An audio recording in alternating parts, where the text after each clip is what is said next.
Que é? Você tá falando com quem?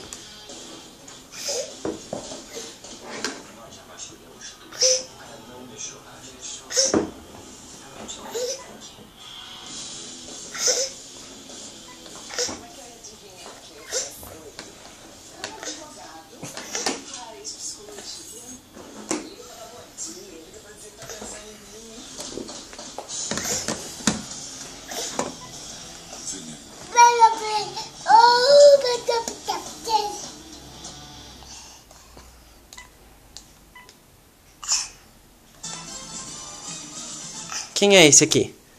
A Comissão Disciplinar do Superior Tribunal de Justiça Desportiva excluiu por unanimidade o Grêmio por causa de insultos faciais de alguns torcedores do clube contra o goleiro Aranha do Santos. O tribunal julgou que o árbitro Wilton Pereira Sampaio foi omisso e o suspendeu por 90 dias. Quem é esse?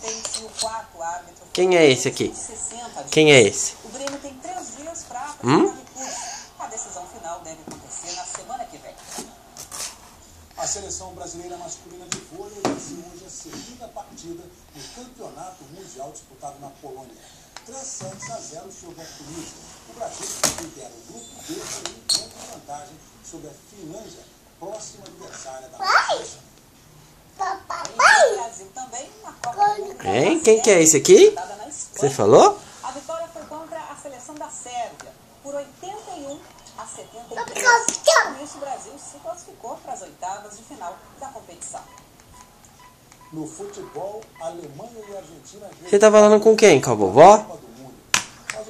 Fala com a vovó. Fala alô, vovó. 50 mil torcedores foram ao estádio e viram o belo passe de Di Maria encontrado sem marcação. Que isso? Argentina 1, Alemanha 0. É o gol? A Argentina aumentou o jogo pro toque preciso de Di Maria. É o gol, filho. No chute de primeira de Lamela. Golaço.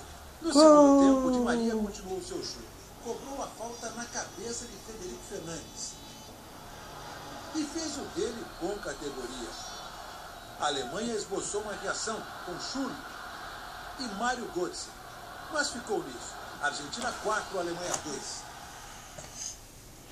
Nos Estados Unidos, agora, Tino Marcos traz informações pra gente da seleção brasileira. Ainda a confirmação oficial, mas a intenção da comissão técnica é dar a Neymar a braçadeira de capitão